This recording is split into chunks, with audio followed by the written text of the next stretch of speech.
Anduve corriendo este día, llegando de Puerto Montt, se llega al punto listo. Así que gracias por estar en este lugar. Gracias, mi hermano.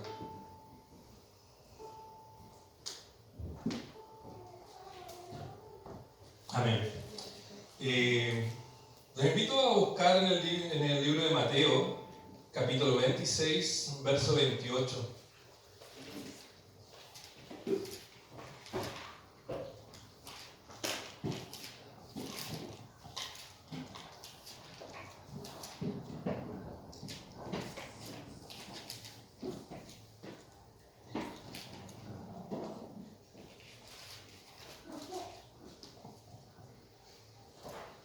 Amén. Leemos. Porque esto es mi sangre del nuevo pacto, que por muchos es derramada para remisión de los pecados. Amén. Quiero que retengan ese último párrafo que dice que es para remisión de pecados. Amén. Okay. ¿Qué pasaba en ese tiempo? Jesús estaba con sus discípulos y estaba celebrando el Pesaj, la Pascua judía. Estaban en ese momento Jesús y sus discípulos partiendo el pan, compartiendo la copa del vino. Y Jesús les declara esto: porque esto es mi sangre del nuevo pacto, que por muchos es derramada para remisión de los pecados. El Pesaj es el recordatorio de la liberación de la esclavitud por parte de los egipcios sobre el pueblo de Israel.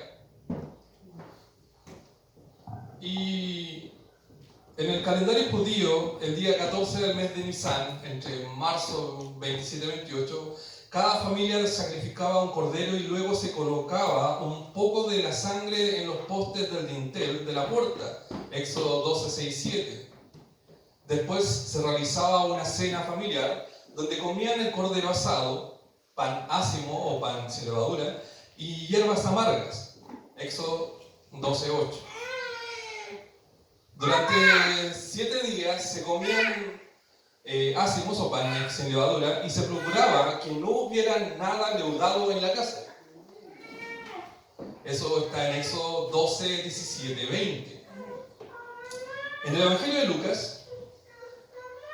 capítulo 22, del 1 al 12, vemos a los discípulos y a Jesús celebrando la fiesta de los panes sin levadura y haciendo los arreglos para el cordero que sería servido en la cena en el aposento alto. Lo mismo ocurre hoy en día en la Pascua judía, con la excepción de que el cordero no es sacrificado en el templo, porque sabemos que el templo ya no está. Jesús nos impresiona al tomar este simbolismo y aplicarlo a él mismo. Mientras comían, Jesús tomó pan y, habiéndolo bendecido, lo partió y dándoselo a los discípulos dijo: tomen, coman, este es mi cuerpo, el cual sería partido en la cruz. Pero aún el ácimo que es escondido para luego ser encontrado por los niños y comido al final de la cena.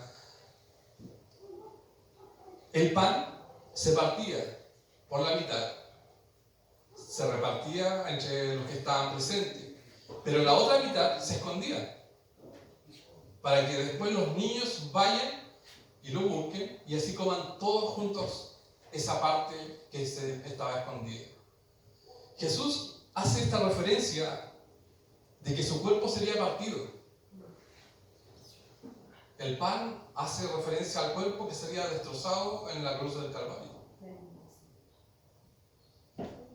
Y aún más, vemos que apunta y que hace referencia a él mismo, porque después sabemos que en el libro de Hechos nos habla de que Jesús ascendió a los cielos y después, más adelante, Él volverá por su pueblo, por su iglesia.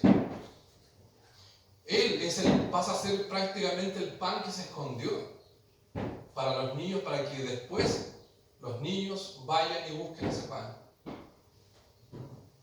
y todos comamos juntos en la boda del Cordero. Simbolismos Simbolismos que están ahí en la cultura judía. Entonces,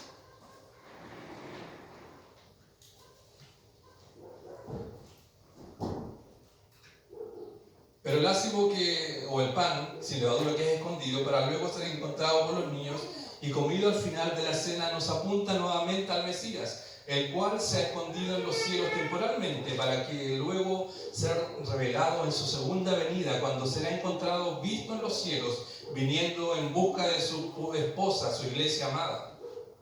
Simbolismos. En la cultura judía hay mucho simbolismo y especialmente cuando Jesús predicaba, utilizaba muchos simbolismos que referían a algo. Y según los historiadores, en medio de ello, en medio de la cena, habían 4 copas que se servían. Cada copa refería a una palabra dicha por Dios a su pueblo. La primera dice, yo voy a sacarlos de los egipcios, Éxodo 6:6. La segunda, yo voy a librarlos de su servidumbre, Éxodo 6:6. Yo voy a redimirlos con brazo tendido, nuevamente en Éxodo. Y yo voy a hacerlos mi pueblo, en Éxodo 6:7. Y en la tercera copa Jesús hace referencia a eso tan maravilloso que viene a ser con nosotros. Yo voy a redimirlos con brazo extendido. Porque esto es mi sangre, el nuevo pacto, que por muchos es derramada para remisión de pecados, para perdón de pecados.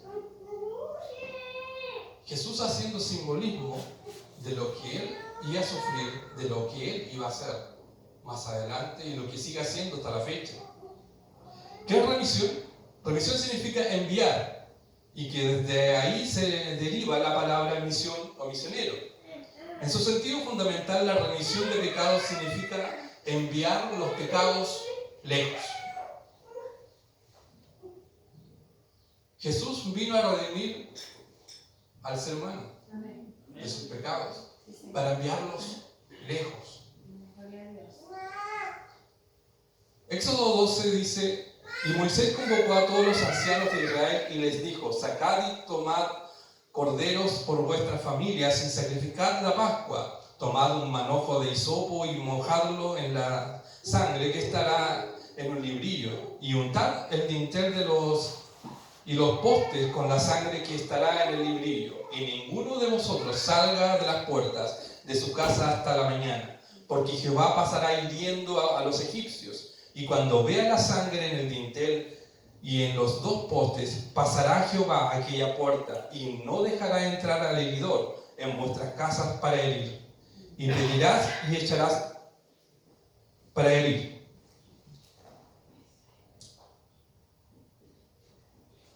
Por mucho tiempo se ha utilizado la sangre de Cristo prácticamente como un hechizo, como una palabra o una frase que se utiliza como un amuleto, algo que puede hacerte pasar bien el día. Cuando la palabra claramente en el Mateo 26-28 nos dice que la sangre de Cristo fue derramada para remisión de pecados, para perdón de pecados. Ese es el fin de la sangre derramada.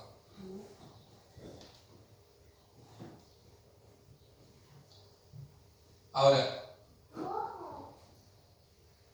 como decía, desde tiempo en tiempo muchos han tomado de esta escena y mandato de Dios para con su pueblo Israel, para proteger a sus primogénitos de la muerte. Han alegorizado, han tomado la sangre para usarla prácticamente como un conjuro, invocación a un espíritu o ser sobrenatural para que se manifieste, como una frase mágica para el día a día. Ejemplo, cierta persona dice, antes de salir de la casa me cubro con tu sangre, Cristo, para que me vaya bien. O antes que salgan sus hijos a estudiar o quizás su esposo a trabajar, te cubro con la sangre para que nada te pase, para que nada te haga daño en el día, para que te vaya bien en el trabajo o los estudios. Y eso lo venimos escuchando desde mucho tiempo, en distintas iglesias, por mucho tiempo, por cultura eclesiástica, se ha tomado la sangre de esa manera, cuando la sangre de Cristo, de acuerdo al texto, de acuerdo al verso 28 de Mateo, dice que la sangre de Cristo es para la remisión de pecados, para nada más. Y más adelante en el Nuevo Testamento no hay ningún versículo, no hay ningún capítulo que hable de que la sangre de Cristo se utilice de tal manera que puedas ungir a cualquier persona con el fin de que no le pase algo, o para que le vaya bien, o para que le vaya bien en las finanzas, no. Al contrario. Entonces, o incluso cuando algunos están en peligro, están enfrentando alguna situación difícil, claman diciendo, la sangre de Cristo me proteja, e invocan la sangre de Cristo como si estuvieran realizando un conjuro. ¿Será bíblico hacer esto o es simple superstición? ¿Cuán importante es poder escudriñar de qué manera estamos orando? ¿Cuán importante es escudriñar de qué manera estamos usando lo que la misma palabra nos enseña o que nos muestra, dándole un uso diferente a lo que realmente está expuesto en la palabra de Dios? Y eso es complicado, porque muchas veces, producto de tomar un texto fuera de contexto, hacemos un vil pretexto para decir cosas que no son, que Dios no está diciendo, que Dios no avala.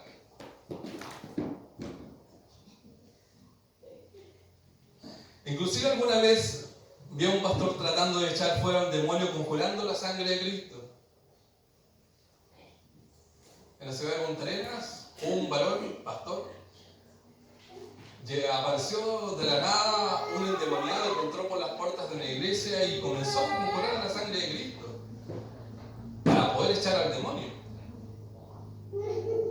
Curiosamente, el endemoniado se paró frente a él y se puso a reír. Le abofeteó fuertemente y se fue.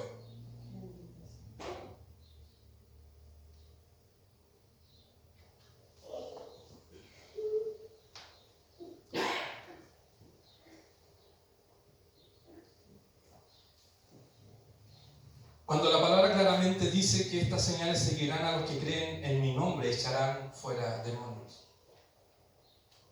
Jesús les dice a sus discípulos que en su nombre, no por su sangre, no por invocarse su sangre cada vez que se le dé la gana, por su nombre echarán fuera demonios, sanarán enfermos, etcétera, etcétera. Por su nombre. Hechos 3:6 dice, mas Pedro dijo, no tengo plata ni oro, pero lo que tengo te doy. En el nombre de Jesucristo de Nazaret, levántate y anda. ¿Se imaginan a Pedro en vez de decirle que se levante y ande en el nombre de Jesucristo, empezado a invocar la sangre de Cristo prácticamente como lo hacen muchos hechiceros, invocando la sangre de demonios, obviamente? En esa escena hubiera quedado plasmado acá en la Biblia para mostrarnos que es en el nombre de Jesucristo que se hacen las cosas. Hechos 16:18 dice, y esto lo hacía por muchos días, mas desagradando a Pablo, este se volvió y dijo al Espíritu, te mando en el nombre de Jesucristo que salgas de ella, y salió en aquella misma hora. En el nombre de Jesucristo. Es en el nombre de Jesús que debemos hacer las cosas. En el Nuevo Testamento no hay ningún versículo, texto o capítulo que hable o muestre que la sangre de nuestro Señor Jesús haya sido invocada por los apóstoles o discípulos, ya sea para protección, para que nos vaya bien en el día a día, etc. No existe texto, versículo o capítulo que haga referencia a algo así. Por lo tanto, si algún caso nos encontramos invocando la sangre de nuestro Señor Jesucristo, tengamos en cuenta que estaremos pecando y de supersticiosos, de hechiceros e idólatras. ¿Se da cuenta cuán es importante poder entender de qué manera estamos orando, de qué manera estamos ocupando lo que la Biblia nos muestra? Ahora, porque a alguno le funcione, porque puede ser que alguien que haga o practique de esta manera le suscite para bien algunas cosas, pero también hay que tener en cuenta que no todo porque se vea espiritual es espiritual. No todo porque se pueda ver muy lindo es porque viene de Dios.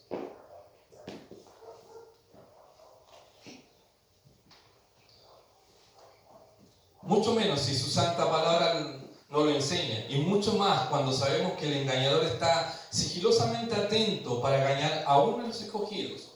Por lo tanto, si la Biblia es nuestra tabla de medida, nuestro manual de vida, no podemos hacer algo que el fabricante Dios no ha dicho. Es importantísimo saber o entender qué estamos haciendo con la palabra de Dios. Si el fabricante, que es Dios, nos entregó un manual y en ese manual por ningún lado aparece que debemos invocar la sangre de Jesús para el día a día, para hacer cosas, para bendecir a alguien, no debemos hacerlo. Porque la Biblia no lo dice. Ninguno de los discípulos, ninguno de los apóstoles hizo uso de tales palabras, de tal invocación para llevar a cabo lo que Dios les mandó a hacer. En ninguna forma. Por eso es importante poder entender y muchas veces escudriñar quizás las enseñanzas que venimos arrastrando de tiempo en tiempo, las prácticas que llevamos de tiempo en tiempo. Porque ciertamente cada quien ha venido de distintas iglesias, de distintas ramas, y cada quien trae diferentes prácticas, cosas que se les enseñó, que en algún punto quizás los quienes enseñaban pensaban que estaba bien, pero nunca habían escudriñado completamente y profundamente la palabra de Dios. Por lo tanto, es importante poder escudriñar esas prácticas, esas tradiciones que tenemos arrastradas de tiempo en tiempo. Y recordar ciertamente que Jesús dice que porque esto es mi sangre del nuevo pacto que por muchos es derramada para remisión de pecados, para perdón de pecados, no para que sea invocada como un símbolo, como una hechicería, no. Fue esa escena, ese momento, ese propósito que fue plasmado ahí, nada más. De ahí para adelante, todo es en el nombre de Jesús, en el nombre de Jesús. Nada más, no hay nada aparte, no hay nada metido adentro. Curiosamente, en la Iglesia Católica se utiliza mucho este formato de invocar a la sangre de Cristo para diferentes cosas, inclusive para sus ritos, inclusive para bendecir su gran cantidad de santos o estatuas que están dentro de sus paredes. Y es esa misma tradición que muchas veces o en el tiempo se vio introducida dentro de la iglesia evangélica. Pero ya con el conocimiento, obviamente, hay que tener plena claridad de que todo se hace en el nombre de Jesús. Lo demás es simple superstición. Todo en el nombre de Jesús. ¿Oremos? Bendito Padre amado, gracias Señor por esta tarde, gracias por recordarnos y quizás darnos luz, Señor, de que estas cosas no te agradan, de que estas cosas